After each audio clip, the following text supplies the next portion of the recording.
It's time once again for the Passion to Succeed podcast, where we explore the traits, mindsets, and attitudes of passionate and successful individuals. This show is for anyone who wants to make a difference, make more money, learn from the greatest minds, and discover how to be more successful in all you do and doing it with a pure passion to succeed. Here's your host, serial entrepreneur, successful author, and the world's most passionate master coach, Craig White. I get the opportunity to bring a great man. It's a great pleasure to chat with and give you an opportunity to listen to a man that's had over 25 years has been making a difference in the lives of millions of people worldwide. Chris Widener is a successful businessman, author, coach and mentor. Some of you will know him well. He's worked with two of the world's greatest legends, Jim Rohn and Zig Ziglar, in the world of personal development. And Chris has been an author of over 12 books, some of my favourites, the likes of The Angel Inside. I found myself on a trip to Florence, looking for the David statue. The Art of Influence is something I've just finished reading. And he co-authored one of my personal favourites, 12 Pillars, as well as the sequel, Above All Else. So certainly Chris is one of the foremost experts on leadership and influence, and it really does give me great pleasure to bring this successful man to our show today. How are you today, Chris? What's with you today? I'm doing fantastic. Thanks so much for having me. You mentioned going to Florence. I made my first trip to Florence a couple weeks ago. So I wrote a best-selling book that was based there, and I'd never actually been there. So it was exciting to be able to be there and, of course, see the artwork and the David and the like. So it was a lot of fun. Wow, that's pretty fantastic. To be honest, it was only 3 to 4 weeks ago that I actually took the trip myself. I mean, I read your book. It feels like a few years ago. But yeah, it's an amazing city, hey? Yeah, it's beautiful, beautiful, amazing. Did you get a chance to kind of venture around that kind of area, or was it just... We did a day trip there from Rome. Okay. So we were in Rome for 5 days, and we took one of the days and we did a day trip up there. So we were only there for maybe 5 hours, 4 or 5 hours. Okay, fabulous. Yeah, beautiful city. I had the pleasure of spending 3-4 days there. So yeah, it's beautiful, beautiful part of the country, a beautiful part of the world even. Hey, Yeah. I do really appreciate you giving us some of your valuable time. I know, you're a very busy man, but Chris, I mean, some people, a lot of the guys that listen to our show will be, fully aware of who you are. Certainly, guys that I work with very closely. I know we've just been reading a book, or some of the guys that live the life you've always dreamed of. And I know we were talking just now as well about obviously you living in your dream home. It was your dream home for like 21 years. How did it all start for you? I mean, obviously you've got the kind of made for success. I mean, how did all this come about? Well, it's interesting. Made for Success, I actually sold about 4 years ago to my business partner, and he still runs it and runs a terrific business online, iTunes and the like. I actually got started right out of high school, speaking to summer camps, high schools, youth groups, colleges, because I had a really rough upbringing and got my life turned around. And so people were interested in having me come in and talk to teenagers and the like. And then from there, it sort of navigated over to doing time management seminars. And then from there, I got online really early, 1997, I think was when I got online and started building some lists there and wrote my first book, which was just a compilation of a series of articles that I'd written for that email list. And then ended up putting on some conferences, got to know some different folks, and then was sort of pulled under the wing of Jim Rohn and did a lot of work with him the last 7 years of his life. And from there, ended up with my own TV show, and then got asked to co-host a TV show with Zig Ziglar. So it's been an interesting ride over the last number of years since 1988 when I graduated college. Yeah, wow. Sounds like certainly a fantastic adventure. You mentioned like how you had a rough upbringing and your life was turned around. What was the kind of the turning point? Was there a certain point, or was it a series of events, or? Yeah, actually, my dad died when I was 4, and I got into a lot of trouble growing up. My mom went into real estate. She was flipping houses long before it was popular or on television. And so we would buy a house, move in, move on. And in fact, I tell people I went to 11 different schools and lived in 28 different homes. Wow. And because I was such a handful, my mom shipped me off to live with relatives a couple of times when I was growing up, once in the 4th grade and once in the 9th grade. And just really could never figure it out. And then the summer before my senior year of high school, I was, I guess it was actually probably my sophomore year of high school. I was invited by a friend to go to this little youth group at this little Lutheran church. I mean, it was a little tiny Lutheran church, but they had a youth minister who was a really cool guy, and I didn't know anything about God. I didn't know anything about purpose. I didn't know anything about life, and I had never really had a male role model. My dad died when I was young. One of my grandfathers had disappeared, and the other one died, and I didn't really know him very well either. So I didn't really have many male role models. So this youth minister really became twofold. One, a male role model. He was from Montana, and you might not know too much about the United States, but Montana's where all the rough and tumble cowboys live. Montana and Texas, right? Yeah. So he was a guy who just, kicked you in the butt and told you to get your act together, and so he was good, and then taught me a lot about God and purpose, and just a bigger picture to life than just this myopic focus on, what is currently and momentarily important. So that was a real significant changing point in my life. Wow, so you certainly kind of shifted your thinking to a whole new kind of direction. Yeah, totally. So I know one of the questions you've talked about, and I've obviously followed you and read a lot of your books and watched some of your videos and YouTube and the stuff that you get out there to influence other people. Obviously I've been influenced as well, and I know you've talked about a question that's driven you for 25 years. What separates the successful from the unsuccessful? I mean, what kind of answers have you come across to allow you to, I suppose, develop what you've developed yourself from your own successes, but also being able to positively influence other people to maybe follow that lead? Sure. Yeah. When I finally got things turned around, I realized that what I wanted the same thing everybody else wanted in life. In fact, in my seminars, I will regularly ask a series of questions. I'll say, how many of you would like $1 million in your bank account? And of course, everybody raises their hand. Yeah. In fact, I was just in Europe. I spoke in Barcelona and Gothenburg. So I said, how many of you would like €1 million in your bank account? Funny thing is, they all still raise their hand. Even in euros, they want €1 million in their bank account. So everybody wants financial stability, wealth, financial security and the like.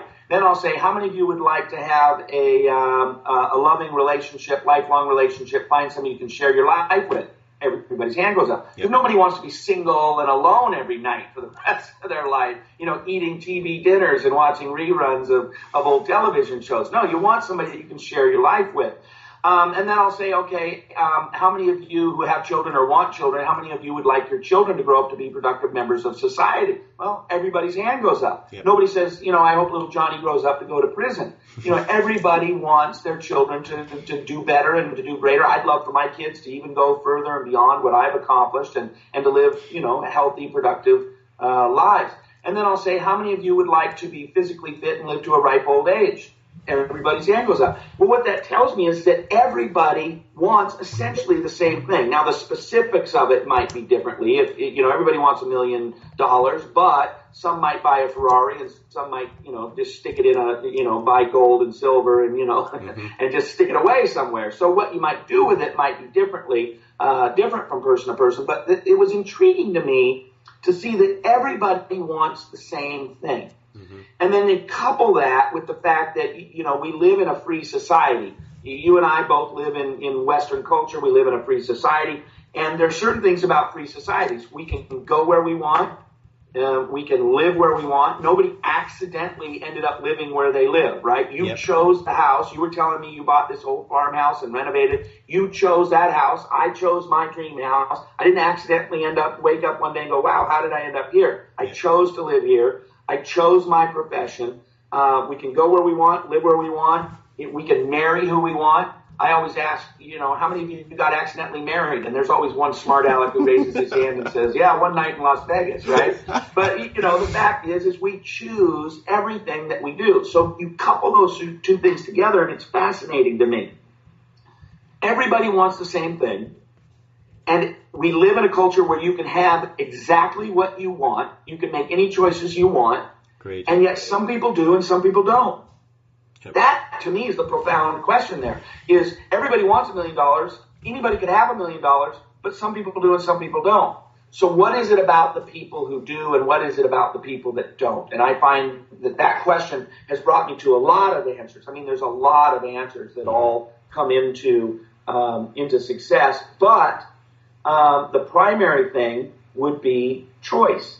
Is that successful people understand the power of choice. Now, for example, I was getting my hair cut. I love my barber. He cuts my hair all the time. We've become friends. We haven't done anything outside the barber shop, but, we'll grab a cup of coffee or something. It's not like we go on vacation together or anything, but super good guy and like him a lot. And the other day he said something to me about, and I'm paraphrasing, I wish I made the money that you make.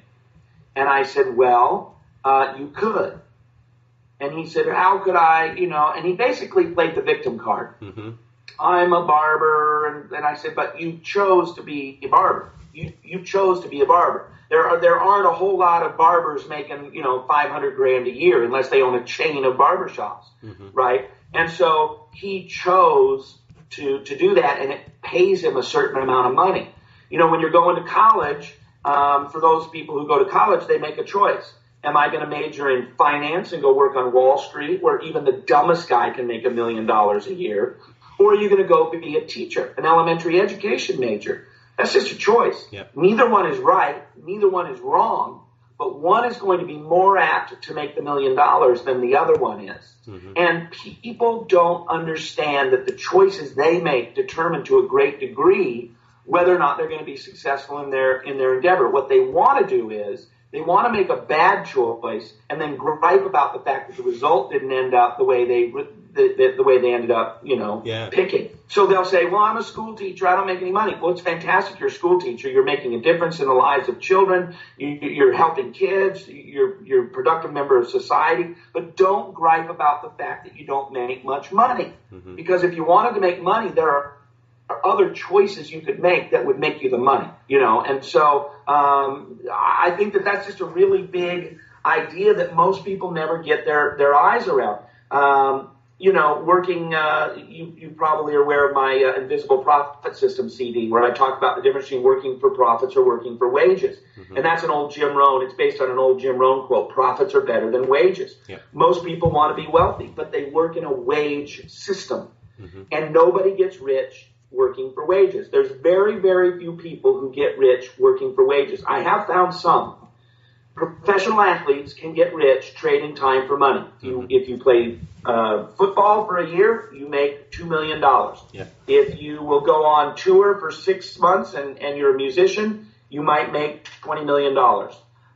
If you are an actor or an entertainer, if you're a sports star, you can trade time for money. Work a period of time, get paid a certain amount of money. If you're a high-ranking CEO in a very large company, you can get rich trading time for money. But the reality is the average person chooses to work in a wage system, and they don't make the kind of wealth that they want. Instead, they need to choose to not be in the wage system and get into a profit system where they own their own business, whether it's network marketing or it's traditional business like opening up a chain of ice cream stores or coffee shops or dry cleaners or, whatever it might be.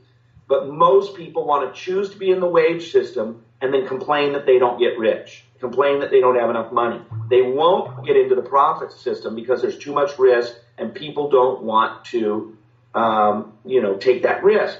Is it fine that they work in the wage system? Absolutely. The bulk of the world is in the wage system. Fine, kind, loving, terrific, wonderful people. But don't complain that you don't have $1 million in your bank account, because you're never going to get there if you make that choice. Yeah. And people, they're disconnected from how their choices produce results and how the results don't match up with what they really want in life. See, this amazes me. It amazes me that, I realised or learned recently that I think it was about 100 years ago, 90% of the world were entrepreneurs. They were self-employed. And now we fast forward to today, and 90% of the world are working for somebody else. And it kind of marries up with me how, obviously people are never going to people are not going to get wealthy other than those that you've kind of pointed out, working for somebody else. And it kind of, certainly here in Europe, I think like 95% of Europe need some kind of extra income to live the lifestyle they've become accustomed to. And I'm sure it's the same worldwide. But there can be certainly like from you go back 100 years, and I think there wasn't the poverty maybe that there is today. There was more wealth, there was more entrepreneurialism, and it seems like society has kind of influenced people in some cases into that negative thinking where they don't believe they can make choices. I mean, I come across people every day, people I come across through, just meeting new people, creating new relationships, through to people that I've been working with for years, and it's trying to get them to see exactly what you said, really, that choices, it's the choices we make. And I mean, can we get people to embrace change, to embrace or believe the fact that actually it is about the things that they choose? It's the 6 inches between their ears, maybe having a paradigm shift. Is there a way we can influence people to do that? I think it's just a matter of helping them see and walking through. If you're in a personal coaching relationship with somebody, who maybe over a cup of coffee, they're griping and complaining, and just say, okay, let's take a look at how you ended up here. Let's say they say, well, I'm broke and I barely pay my mortgage and my car is 8 years old and the transmission just went out and I don't know where I'm going to get the $2,000 to afford it. Woe is me. Well, let's just sit down with them and say, okay, let's take a look at how you got here. Let's back up and let's see the choices you made to get here to where you are financially struggling. And then let's see if we can make some different choices that would produce different results. So in my seminars, what I usually do is I tell people, wherever you are right now, for better or for worse, wherever you are right now, is the sum of the choices you've made up until right now. Now, here's usually where somebody says, oh, you don't know, Chris. You don't know my parents. Well, yes, I do. I had a dad who died, who wasn't even there, and my mom was, God, I love her, but she was not the best mom in the world. I've been beaten with every single long and flexible thing you can possibly think of, from power cords to Hot Wheels tracks to switches to you name it, right? I had, a mom who wasn't the most kind and loving and nurturing woman.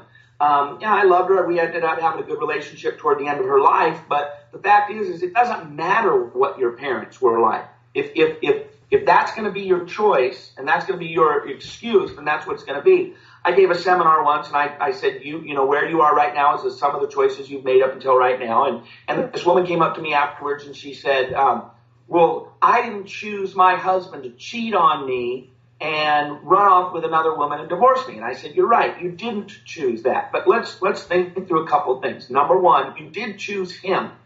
And so you chose a guy who did that. And of course you didn't know and you wouldn't have chosen, but you were partly engaged there, right? Mm-hmm. And I don't know, I'm not going to place blame on one or the other, but you probably, had some marital issues that, that could have been resolved differently. And of course she doesn't ever, you can't blame a spouse for a cheating spouse, but there probably was not the best marriage. And how did your, involvement form a marriage that was conducive to that kind of thing? Again, not placing the blame on her at all, but just understanding that all of these things add up. But then I said something to her that just created a stunned look on her face. And I said, my last question to you is, are you going to use the excuse that your husband cheated on you to never achieve anything in the future? And that's a really simple question. He did a horrible thing. He cheated on you. He ran off with another woman, left you and your children. Now, is that going to be your excuse for the rest of your life? Because the fact is, it doesn't have to be. There are all sorts of women who've been dumped by men, bad guys, who've said, I'm going to do something in spite of this. And that's a choice. Yeah. She was now presented with a choice. I got a horrible thing happen to me. Now I have a choice. Am I going to hold on to that as a warm, fuzzy excuse for the rest of my life? And that's a choice. Or am I going to choose to say, in spite of the fact that I had something really negative happen to me, in spite of the fact that I've been left a single mom, in spite of the fact that I'm struggling, I am still going to go out and succeed. And that is the choice. Yeah. And that's what I confronted her with. And I just held up the mirror and I said, is that going to be your excuse? Because the fact is that most people, they use it as an excuse. My mom was bad. My spouse cheated on me. I started a business and it failed and I went bankrupt. Do you know how many bankrupted billionaires there are? There's all sorts of billionaires that went bankrupt. I have a good friend named Bill Bartman. Bill would be a good guy for you to get on. Look him up. He was at one time the 23rd richest man in America. He was one spot ahead of Ross Perot, who was a well-known billionaire. Bill was he owned a company, did 35, and they had 3,500 employees. He was partners with his high school friend, and I think Bill owned about 80% of the company. His best friend owned 20% of the company. Long story short, his best friend was cooking the books. The federal agents raided the place. They bankrupted him. He literally went from being worth $3.5 billion to losing his entire company, losing all the employees, and being worth nothing a couple of years later. Wow. Now, he could have said, woe is me, I'm never going to be able to, but Bill is back on his feet, building businesses, learning from his, all the things. That's choice. Yeah. Some people would say, well, I invested $50,000 in my live stream to start an ice cream shop, and it went bankrupt, and now I'm just going to go work for the man for the rest of my life. That's just a choice. It's just an excuse. And what I try to do is just tell people we all have made choices up until now, and we all get to make new choices from here on out, regardless of whether you've suffered an injustice or you've suffered, at the hands of another person or a bankrupted business or something like that. Most people don't want to accept responsibility for their choices. But here's the power, and this is what I explain to people. If you're willing to accept the responsibility, if you're willing to stand where you are today and say, I am now, right now, exactly where I've chosen to be.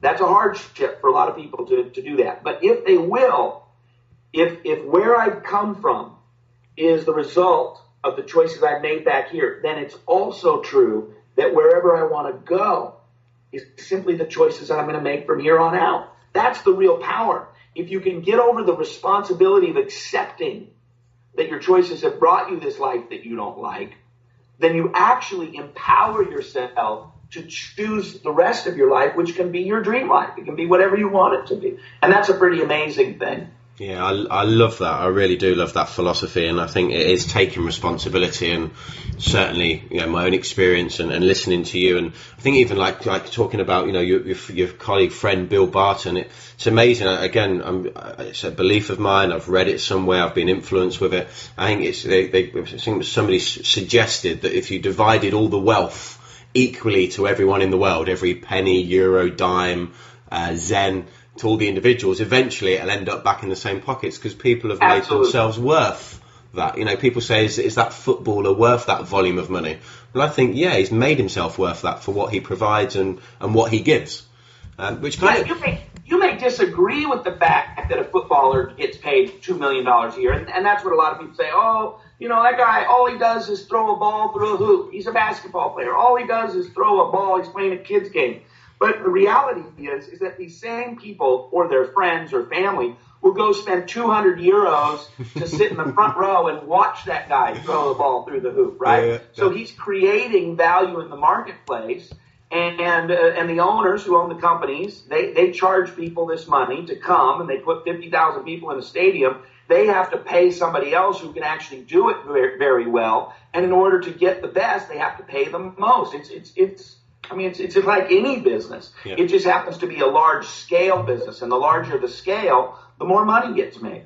Yeah, it makes perfect sense to me, and it almost brings me, I suppose, to I've just been reading one of your books, The Art of Influence, which is a fabulous story about obviously the young guy goes through business school and then Marcus gets the opportunity to spend the time with one of America's wealthiest men, Bobby, and he talks about the 4 golden rules, and when you were talking about Bill Barton losing his money and then acquiring that wealth back, it just felt right to maybe ask you about these 4 golden rules of business and influence, really. Are you happy to share them with the readers and the listeners? Sure, absolutely. The premise of the book is that, and this is actually, it's kind of funny, Art of Influence is about my 3rd or 4th best-selling book, but it's about 95% of all the speeches I give. So that's what I talk about most, is the Art of Influence. And it's really based on 4 things. If you want to have a good life, if you want to build a big business, if you want to build a big team, if you want to be a great leader, you want to sell a lot, you have to gain 4 things from other people. And the 4 things that you have to gain are trust, admiration, loyalty, and respect. Trust, admiration, loyalty, and respect. So I'll ask my seminar attendees, Do you think you'd make more money if people trusted you more? The answer is yes. Do you think that you'd make more money if people admired you more? The answer is yes. Do you think you'd make more money if your employees and clients were more loyal to you? The answer is obviously yes. Do you think that you'd make more money if people respected you more? And the answer is yes. So how do you gain trust, admiration, loyalty, and respect? Well, you do it through 4 correlating character traits. And the art of influence is not so much about persuading other people, like, what do I do? What do I say to you to get you to buy from me? It's really at a deeper level. It's what do I do to myself so that you want to do business with me, so that you're attracted to doing business with me, so that you're attracted to buying from me. And the way you do that is in order to gain trust, you have to live a life of integrity. And so if people think that you're going to lie to them, then they're not going to trust you. If people think that you're not honest, they're not going to trust you. If people see that you do one thing one place and another thing another place, they're not going to trust you. If they see that you say one thing one place and another thing in another place, they're not going to trust you. So what it means is that you can work on yourself and work on your own integrity and say, I'm going to be a trustworthy, honest person of integrity. And when you make those choices about the way that you're going to live your life, other people are going to see you and they're going to say, I trust that person. How do you gain admiration? I believe that we gain admiration by being positive, optimistic people. Mm-hmm. And it starts with the words that we use. It starts with the way that we talk. From the very, very basic level. Somebody comes in and they say, how you doing? And they just ask a simple question. How are you doing today? And you say, well, pretty good under the circumstances. Nobody wants to be with you if you're under the circumstances.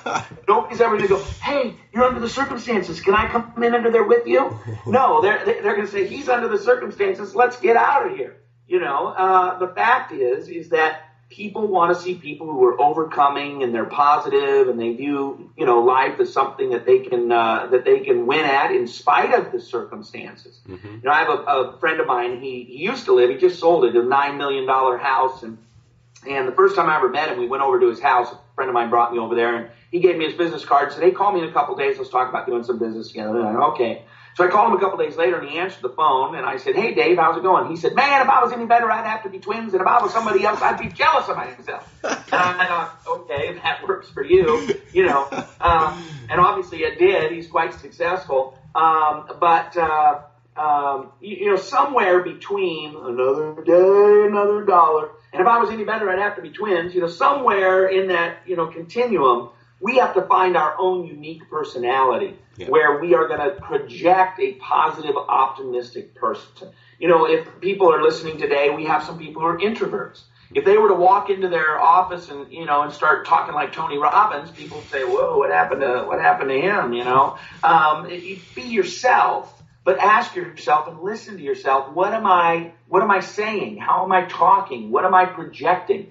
Yesterday I put on my Facebook page, if people want to join me, they can go to facebook.com/Chris Widener Speaker. I put on there's 2 kinds of people, the kind that brighten a room when they walk in and the kind that brighten a room when they walk out. Yeah. And the reality is that there's a lot of people who brighten a room when they walk out. People go, man, I'm glad that guy left. Mm-hmm. Because all they do is talk about, hey, how's everything going? Oh, the weather's terrible and the economy sucks and the Republicans are bad. And, they're just whining about life all the time. And people don't admire people like that.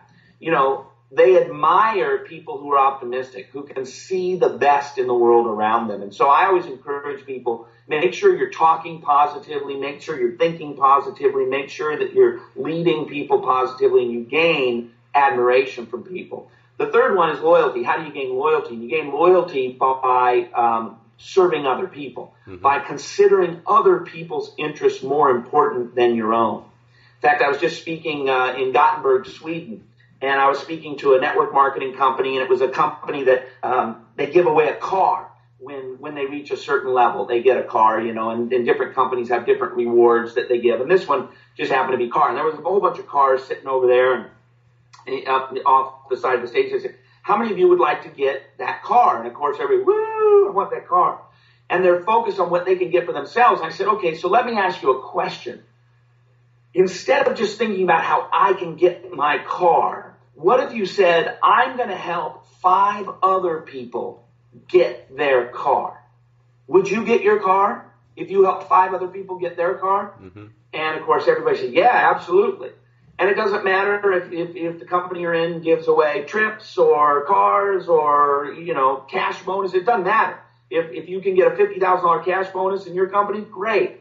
Help 5 other people get their $50,000 cash bonus, and guess what you're going to get? You'll probably get $250,000 cash bonus. Or if it's a trip, if you can help 20 other people get a cruise, then you're going to get a cruise, and they're probably going to put you in a suite. So, it's about focusing on other people. And when other people realize that you're out to help them, that creates this bond of loyalty. Yeah. They're like, he helped me get something out of life. And it always reminds me of that famous quote, my mentor, Zig Ziglar, it's one of his most famous quotes. You can have anything you want in life if you help enough other people get what they want out of life. And that's really what it's all about. How can I help a lot of people get out of life what it is that they want out of life? Yeah. And, we talked about footballers.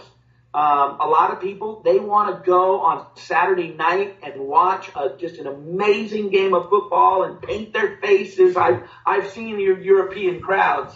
I've seen how you guys do it, right? I mean, you guys are way more out of control than us Americans, and we always think that you Brits are the stodgy ones. But, I've seen those European soccer matches, right? Flags waving and faces painted and people going crazy, and they love that, and they're willing to pay money to go do that. Yeah. So if you can become a great footballer and you can help 50,000 people or 100,000 people go out every weekend and have a blast at the game, you help enough other people get what they want out of life, you can get what you want out of life. And it doesn't matter if you're selling ice cream or books or network marketing or football, it doesn't matter.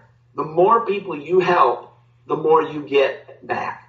And most people are just living like this. How can I get what I want out of life? How can I get what I want? They got this tunnel vision. And instead of thinking, how can I help other people get what they want out of life? And that creates loyalty. And then the last one is respect. How do you gain respect? You gain respect through excellence. And if you can just take your life and increase excellence a little bit more at every single level, in your spirituality, in your emotional state, in your intellectual state, in your physical presence, in the way you communicate, in the way that you relate to other people, if you can take that game up a notch or 2 or 3 or 4 and create a state of excellence in your life, then other people are going to be attracted to you. They're going to seek you out, and they're going to respect you. I'll give you a few analogies. If you want to lose weight, do you go to the big fat guy and say, hey, what do you eat? What's your diet like? No, you go to the totally buff people and go, hey, tell me, how do you eat? What do you do? And what's your regimen? If you want to get rich, do you go to the guy who stands on the end of the off-ramp with the little cardboard sign that says, we'll work for food, and pull up and roll down your window and say, hey, tell me your secret? No, you go to the guy that's made millions of dollars in real estate or network marketing or, building big businesses. If your marriage is falling apart, do you look for a couple that fights all the time and say, hey, can we get together and you can teach us how to do it? Or do you go to the couple that's been married for 40 years and say, how did you last? What did you do? How did you make it through the hard times? Excellence attracts. And so, when we hold up the mirror and have people look into it, we just ask, are you living a life of excellence? And does that attract other people?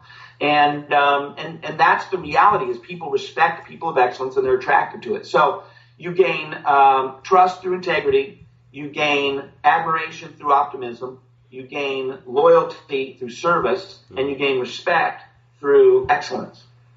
It's amazing, really. I mean, these characteristics are obviously, key attributes to be successful, key attributes in leadership, and positively influencing other people. I mean, obviously, you've been doing this for years now. I mean, what from your own personal journey? These kind of four characteristics. Is there any others that you've felt that are things that you've acquired? I mean, I know obviously you spent a lot of time with Jim Rohn. I know, as you said, he very much took you under his wing. And I know before he passed away, he was certainly, loyal's not maybe the right word, but very proud of what you had become and what you had to offer moving forward into the future. And I know he certainly spoke of that. And then obviously you've had the chance of working with Zig Ziglar. Is there any other lessons from these great guys that's helped shape you in becoming the person that you've become? Just off the top of my head, I'll tell you a couple things. Nice guys finish first. Yeah.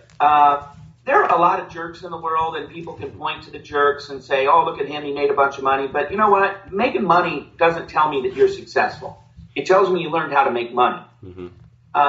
And by far and away, most of the people who I've met, and I know billionaires and successful sports stars, and I mean, you name it, successful people in all the industries, and most of them are pretty nice people. Most of them have realized that it doesn't pay to be a jerk. I mean, for every Kanye West, there's a few other guys who are pretty nice guys, right? There are some bad people who make it, but most of the people who succeed long term are nice people. They're good people, and that's why they succeed, because business isn't done in a vacuum. Business is done face to face. It's done working with people. It's done. Kanye West can be a jerk because he just puts a song out and people download it, right? He doesn't ever have to interact with people. If his interactions, were any indicator, he probably wouldn't make all the money that he makes, because he doesn't seem to be the kind of guy that people can really get along with. Mm-hmm. I might be wrong, but that's been my perception as I've seen. But most people have to do business interacting personally, and so they have to be nice. They have to be forgiving. They have to be patient. They have to be kind. They have to be gentle. They have to work with other people, and people aren't perfect. And certainly we aren't perfect. And so when you're doing business in the real world, as opposed to, big, music stars and things like that can be done from a stage, and that kind of stuff, or in a recording studio, you really have to be good people. And that's one of the things that I really realized about Jim Rohn and Zig Ziglar, is they're just terrific, kind people. And it was a great illustration for me to see that they were humble people, they were kind people, they were good people. And I tell people now, I want to be the easiest speaker you've ever worked with. Mm-hmm. And I cannot tell you, and I focus on that, on being, very, very easy to work with when people bring me in to speak at speaking engagements. And I tell them that. I want to be the easiest person you've ever worked with. I cannot tell you how many people come to me after they've hired me and the event is over, and they say, you know what, you told me that you wanted to be the easiest speaker I've ever worked with, and I'm telling you, you are the easiest speaker I've ever worked with. And then they'll tell me horror stories of famous people, who they demand all these just piddly little things that really have no bearing on whether they can do their job or not. It's more just to prove their own self-worth and stuff like that. And I see it all the time. A lot of famous people and behind the scenes, they're not necessarily the greatest people. So that's one thing. And then if I were to really tie one thing up, a question that I get asked a lot, and that is, what's the skill? What's the number one skill that I have to learn? The number one character trait is integrity. Mm-hmm. But the number one skill is communication. To learn to communicate, because again, you have to do business with other people, and to do business with other people, you have to be able to communicate. So to me, it's really important for us to understand that we have to learn how to communicate concisely, clearly, passionately, so that other people get it. So they learn, so they grow, so they understand, so we connect, so we build rapport, and all these kinds of things. And so that takes practice, and it takes learning how to communicate more effectively. I encourage people, take a public speaking course at a local community college, or take a creative writing course at a local community. These are usually very inexpensive, a few $100s, usually at a community college or something like that.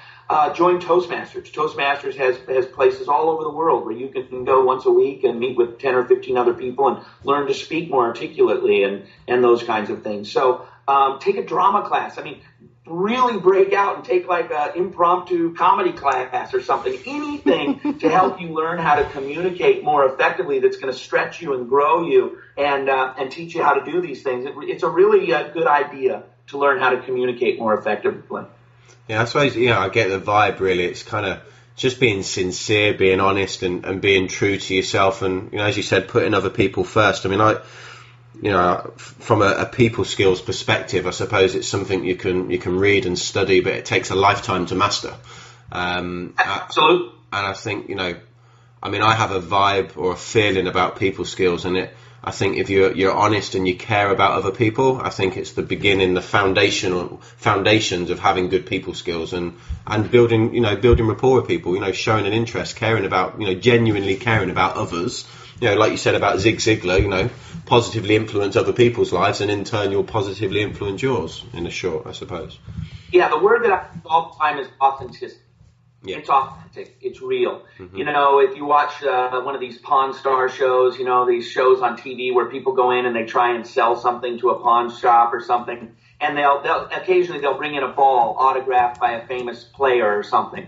And what's the first thing that the pawn shop wants to do? They want to authenticate it. Yeah. They want to make sure that it's real, because the value is in being real. The fake and the phony isn't worth anything. But the authentication, the authenticated baseball or bat or letter with the autograph, that's worth a lot. And I think that that's what people are really looking for. And frankly, as our society has become more educated and more in tune, people can sniff out a phony a lot easier than they used to be able to. And people have been burned a lot, and so they really are looking for authentic people. And that's what I tell people. So be authentic. Be yourself. Be a voice, not an echo. Don't try to be somebody else. I learned this lesson early on in my speaking career. I was watching some videos. I think it was the 2001 Jim Rohn Weekend Leadership event, and they had a number of speakers there, but one was Jeffrey Gitomer and one was Jim Rohn. And Jeffrey Gitomer, you know, he's a New York Jewish guy, and he's just hard charging and straight talking, and you know, he's just an aggressive kind of blunt speaking kind of guy, right? And I thought, man, it would be great to be a speaker like Jeffrey Gitomer, because people love Jeffrey Gitomer. I mean, man, look at him, he's amazing. And then the next speaker was Jim Rohn, who was very soft-spoken, and he would take his glasses and he'd put them down and he'd talk like this, and then he'd pull his glasses off and he'd give you these little bits of wisdom. And I thought, boy, wouldn't it be great to be like Jim Rohn, you know, wise old man. And then what I realized was Jeffrey's successful because he's being Jeffrey. And Jim is successful because he's being Jim. And I'm going to be successful by being Chris, not by trying to be a fake Jeffrey or a fake Jim or a knockoff of Zig Ziglar or, you know, a knockoff of Tony Robbins. Chris Widener is going to be successful by being Chris Widener. And you're going to be successful by being yourself. And the people who are listening to this are going to be most successful when they're being authentically themselves instead of trying to be somebody else. Yeah, I love that. And I think, you know, I mean, I certainly believe everyone's got something special inside them. They're just, more often than not, I mean, obviously yourself, you had a rough upbringing, and, you know, there was events that allowed you, you know, obviously going to the church and being influenced by your male role model to kind of change your thinking. And I think everyone, it's that, I think Tony Robbins talks about the power of association. It's certainly something, you know, that's made a huge difference in my life over the last 12 years. And I just think sometimes if you can get people to understand that they can make the choices, they can associate with like-minded, positive, optimistic, hungry individuals, you know, honest people. But at the same time, there's so much accessible now. You don't necessarily have to be in that environment. You can choose that environment through audios, books, YouTube. You can almost influence yourself through the choice. Because there's so much out there, there's so much, you know, out there, so people can discover themselves maybe and what's within through that association, I think. Yeah, you know, Charlie Tremendous Jones, I don't know if you remember Charlie or ever heard of Charlie. He was a contemporary of Zig Ziglar and Jim Rohn. He passed away a couple of years ago. He was the most amazing personality I've ever met. I don't know if you ought to just look him up and watch some of his videos. Charlie Tremendous Jones, he was an amazing guy, just a big, booming, amazing personality. And Charlie, he used to say that you will become the product, in the next 5 years, you will become the product of the books you read and the people you hang around with. Yeah. And of course, you could say the audio books that you listen to and the YouTube videos that you listen to and the like, and the people that you hang around with. And Jim and I, in the book 12 Pillars, we talked about your associations, and there's 3 categories. And this is what I teach in my seminars as well now that Jim has passed. There's 3 categories of association. One is expanded association. These are the people you want to expand your association with. These are good people. They're win-win people. They're mutually beneficial. They can teach you. You can learn from them. You can help them. They can help you. You want to expand that relationship and that association. You want to spend more time with those people. The second one is what we call limited association. And that is the people that you have to have an association with, but you have to limit it, or they're going to drag you into the depths of despair. This is like a crazy brother-in-law, the guy that you have to have over for Thanksgiving and Christmas, but you don't have to have him over any other time because he's just a bad dude, or whatever. Or the lady in the cubicle next to you who just whines about life all the time, and the whole extent of her life is, the 12 cats she lives with, and all this kind of stuff, right?